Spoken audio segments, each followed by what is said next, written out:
Doctor Zulfiqar Mirza صاحب آپ کی جانب آؤں گا.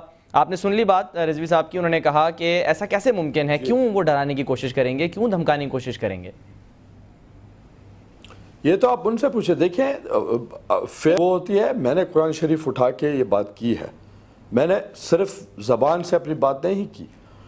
فیئر بات وہ تھی کہ آج جب انہوں نے قرآن شریف اٹھا ہی لیا تھا تو وہ میری بات کو کانٹراڈکٹ کرتے, ورنہ پیر مظہر ابھی زندہ ہے. آپ کو میری بات پہ یقین نہیں ہے, میرے قرآن شریف پہ یقین نہیں ہے, آپ اپنے کو ونڈیکیٹ کرنے کے لیے آپ پیر مظہر کو بلا لیں چینل میں, قرآن شریف سامنے رکھیں اور بولے قسم کھاؤ کہ الطاف حسین نے یہ بات کی تھی یا نہیں کی تھی. تو وہ کیوں خاموش بات ختم ہو جائے گی. خاموش رہے اتنے عرصے پیر مظہر الحق صاحب؟ مجھے کیا پتا, ہر کسی کا اپنا ایمان ہے, کیوں خاموش رہے. میں نے آتے ہی اپنی ڈیوٹی پوری کی, میں نے آتے ہی چیف منسٹر کو یہ بات بتائی. اس کے بعد میں نے جنرل ظہیر جو ابھی کور کمانڈر ہے وہ ISI میں تھے, میں ان کو میں نے بتائی, میں نے پریزیڈنٹ کو بتائی, میں نے پرائم منسٹر کو یہ بات بتائی, اور پھر میں نے general Pasha ISI DG ISI کو میں نے بتائی. میں کوک اپ کر کے, میں اتنا بڑا چیمپئن ہوں کہ میں کوک اپ کر کے مجھے فائدہ کیا تھا اس چیز میں سے.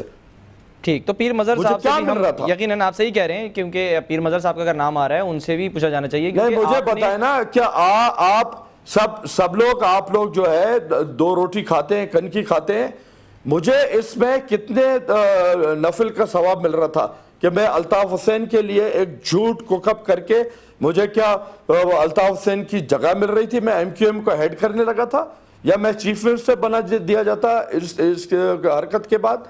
میں نے کیوں کی آ کے بات, اور ہر بندے سے میں نے کی. میں صرف گھر میں اپنے بیٹے سے بات کر کے خاموشی سے سو نہیں گیا, میں کرتا رہا. ٹھیک, رضوی صاحب آپ کی طرف آؤں گا. آپ بات کر رہے تھے کہ جواب دے رہے تھے, انہوں نے ڈاکٹر ذوالفقار مرزا نے کہا کہ پیر مظہر جو ہیں وہ اس کے چشمدید گواہ ہیں, وہ وہاں موجود تھے. ہم ان کو بھی کوشش کریں گے کہ اگر وہ آئیں اور بولنا چاہیں وہ بھی کھل کر بول دیں کہ واقعی یہ بات ہے یا نہیں ہے, کیونکہ جو اصل جڑ ہے وہ یہیں سے سٹارٹ ہو رہی ہے. لیکن رضوی صاحب میں آپ سے پوچھنا چاہ رہا ہوں کہ کبھی ایسا ہوتا ہے کہ الطاف حسین صاحب سے کوئی ملنے جائے, کوئی سینئر رہنما, اور وہ جو MQM کے رہنما ہیں ان کو باہر نکال دیں, ان کو بولیں کہ نہیں مجھے کچھ خاص بات کرنی ہے, اس ملاقات سے پہلے یا بعد میں کبھی کوئی واقعہ ہوا, ایسا کوئی روٹین ہے؟ میرے خیال سے جو پولیٹیکل نارمز ہیں اس میں مختلف جماعتوں کی جو قیادت ہے یا ان کے قائدین ہیں اس بات کو پسند کرتے ہیں کہ جب دیگر جماعتوں کے رہنما تشریف لائیں یا عزت بخشیں تو وہاں پر اپنی اسسٹنس کے لیے مختلف جماعتوں کے قائدین اپنے رائٹ اور لیفٹ ونگرز کو اپنے ساتھ رکھتے ہیں. یہ پولیٹیکل نارم نہیں ہے کہ پہلی ہی ملاقات ہو اور یک و تنہا ہو, یہ بات سمجھ میں آنے والی نہیں ہے. ٹھیک, پیر مظہر الحق صاحب کا نام آ رہا ہے کہ وہ بھی شامل ہے. جی ڈاکٹر صاحب. جی میں کچھ کہنا چاہوں گا یار. بالکل بالکل کہیے. دیکھیں ہم گئے, جو ان کی ایک ٹیبل نظر آتی ہے ہمیشہ آپ کو ٹی وی میں, کانفرنس ٹیبل ٹائپ ایک ٹیبل ہے, اس کے اراؤنڈ جا کے بیٹھے, وہاں بات چیت ہوئی, کھانا کھایا, کھانے کے بعد ان کا ایک الگ سے چیمبر ہے. میں ایک ہی دفعہ گیا ہوں, وہاں لیدر صوفاز پڑے ہوئے ہیں, ایک سائڈ پہ سنگل صوفہ ہے, دوسری سائڈ پہ دیوار کے ساتھ 2 سیٹر یا 3 سیٹر ہے, اور سنگل صوفہ کے سائڈ میں ایک بکے پڑا ہوا ہے یا اس طرح کے آرٹیفیشل فلاورز کا ایک سیٹنگ ہے. وہاں وہ بیٹھے ہوئے تھے اور ہم ڈبل سیٹر پہ بیٹھے ہوئے تھے. اور اگر میری بات پہ, پھر میں آپ لوگوں کی بات پہ یقین کر لوں گا, گورنر سندھ کو اور فاروق ستار کو, وہاں تو ویسے وہ عزیز آبادی جو ہیں وہ بھی غالباً موجود تھے, اور ایک کوئی اور بھی شخص, 3 سے زیادہ لوگ وہاں تھے. آپ گورنر سے اور فاروق ستار سے, جس طرح میں نے قرآن شریف سر پہ رکھا ہے, اس طرح قرآن شریف سر پہ رکھ کے وہ کہہ دیں کہ جی ہاں ہمیں الطاف بھائی نے باہر نہیں بھجوایا تھا جب پیر مظہر اور ڈاکٹر ذوالفقار سے بات کرنی تھی. میں جھوٹا, آپ لوگ سچے, میں ان پیٹریوٹک, میں پاکستان کے خلاف, آپ پاکستان کے لیے پیٹریوٹک ہو جائیں گے. مرزا صاحب لیکن مسئلہ یہاں پر یہ ہے کہ ٹھیک ہے MQM پر الزام لگ رہا ہے, MQM اس کو ڈیفینڈ کر رہی ہے, لیکن آپ کی اپنی جماعت جو ہے وہ تو ان کو سیکنڈ نہیں کر رہی. وہ تو صرف یہ کہتے ہیں کہ ٹھیک ہے جی ایک ذاتی رائے ہے آپ کی؟ اگر ایسا ہے تو پھر آپ کی پارٹی سے جیسے سب سے پہلے تو پیر مظہر صاحب کو آگے آنا چاہیے، سب سے پہلے تو وہ آگے انڈورس کریں اس بات کو، کہیں کہ جی ہاں ایسا ہوا ہے. چیف منسٹر صاحب آئیں، وہ آ کر کہیں کہ ہاں ایسا ہوا ہے. آپ کی جو گیلانی صاحب ہیں، پرائم منسٹر ہیں، آپ لوگ پوچھیں نا، آپ ان سب سے قرآن شریف سر پہ رکھ کے پوچھیں کہ ڈاکٹر صاحب نے آپ کو بتایا تھا نہیں بتایا تھا. آپ جنرل ظہیر سے پوچھیں، آپ جنرل پاشا سے پوچھیں، آپ چیف منسٹر سندھ سے پوچھیں، آپ پرائم منسٹر سے پوچھیں. میں تو اتنے لوگوں کے نام لے رہا ہوں، کسی بھی ایک سے قرآن شریف اٹھوا لیں لا کے. پیر مظہر سے اٹھوا لیں. پیر مظہر تو اس کا وٹنس ہے جب الطاف حسین یہ کہہ رہے تھے. لیکن کوئی باقیوں کو تو میں نے بتایا، ہو سکتا ہے میں جھوٹ بولوں، باقیوں تو میں بتا رہا ہوں. کوئی ایک شخص تو آتا، کوئی مجھے اس میں کتنے نسل کا مجھے جو ڈاکٹر صاحب کہہ رہے ہیں وہ صحیح نہیں. دیکھیں آپ کی بات، آپ جو کہہ رہے ہیں وہ آپ کا موقف ہے یقینی طور پہ، اور رضوی صاحب بھی یہ کہہ رہے ہیں کہ ٹھیک ہے آپ کی رائے ہے، آپ کا موقف ہے، لیکن کوئی ایک تو اس کو انڈورس کرتا، کوئی ایک تو کہتا ہے کہ واقعی آپ نے جو بات کہی ہے، اتنے دن گزر گئے، اس پہ اتنا سلسلہ ایک جو ہے وہ چینلز پہ شروع ہو گیا، ڈیبیٹ شروع ہو گئی ہے اور رہے گی ڈیفینیٹلی. آپ نے بلایا کسی کو؟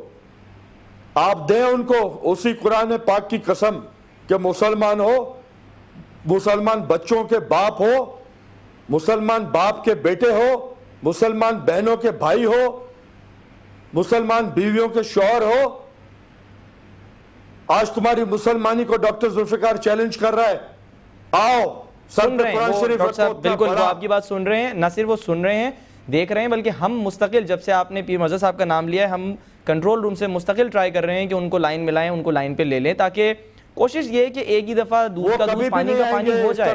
اب آپ یہ کیوں کہہ رہے ہیں کیوں نہیں آئیں گے؟ اس طرح کبھی بھی نہیں آئیں گے. جب کہیں پریس کانفرنس ہو رہی ہو پارٹی کی، پیپلز پارٹی کی، پریزیڈنٹ، پرائم منسٹر یا چیف منسٹر کے، جہاں وہ موجود ہو، اس وقت کوئی پاکستان کا درد رکھنے والا جو جرنلسٹ ہو، کوئی پکا مسلمان ہو، وہ اپنے ساتھ بڑا قرآن شریف اس میں لے جائے اور ان کی جولی میں جا کے رکھے زبردستی اور بولے یہ قرآن شریف اس کی قسم کھا کے بتائے کہ ڈاکٹر ذوالفقار سچا ہے یا جھوٹا ہے، اور کچھ نہ پوچھے، صرف یہ پوچھ لیں آپ، دودھ کا دودھ پانی کا پانی ہو جائے گا. مجھے کیا ضرورت ہے اتنا بڑا پنگا لینے کی؟ اس کے جو آج آپ لوگ چیلنج نہیں چلا سکتے ہو. آج نصرت جاوید کو بند کرا دیا گیا، اس غریب نے نوکری چھوڑنی پڑ گئی اس کی. اتنا تو ان کا ٹیرر ہے اس پہ ہم آپ کے آنے سے پہلے اس کے خلاف میں اکیلا، جس کے ساتھ نہ پارٹی ہے. ڈاکٹر صاحب آپ کے آنے سے پہلے بات ہو رہی تھی اور رضوی صاحب یہاں پر موجود تھے، نہ صرف انہوں نے کلیئر کیا بلکہ جس چینل سے ان کا تعلق ہے انہوں نے بھی کہہ دیا ہے کہ ایسا کوئی واقعہ نہیں ہوا، ان کو فائر نہیں کیا گیا، انہوں نے جاب نہیں چھوڑی ہے. یہ بالکل کلیئرلی چینل کی طرف سے کہہ دیا گیا ہے، اور یہ شاید پہلا موقع ہو پاکستان کی تاریخ میں کہ جس وقت آپ بھی ہیں اور ایم کیو ایم بھی ہے، تو یہ چینل اس وقت دیکھا جا رہا ہے. یہ بند نہیں ہوا ہوگا کہیں پر بھی یقینی طور پہ چینل. ابھی تو کیوں بالکل بند نہیں ہوگا، کیونکہ ایم کیو ایم والے بھی بیٹھے ہیں اور ہم مہذب طریقے سے بات کر رہے ہیں. اگر آپ بات بڑھائیں گے، بات میں کھولوں گا تو چینل آپ کا بند ہو جائے گا.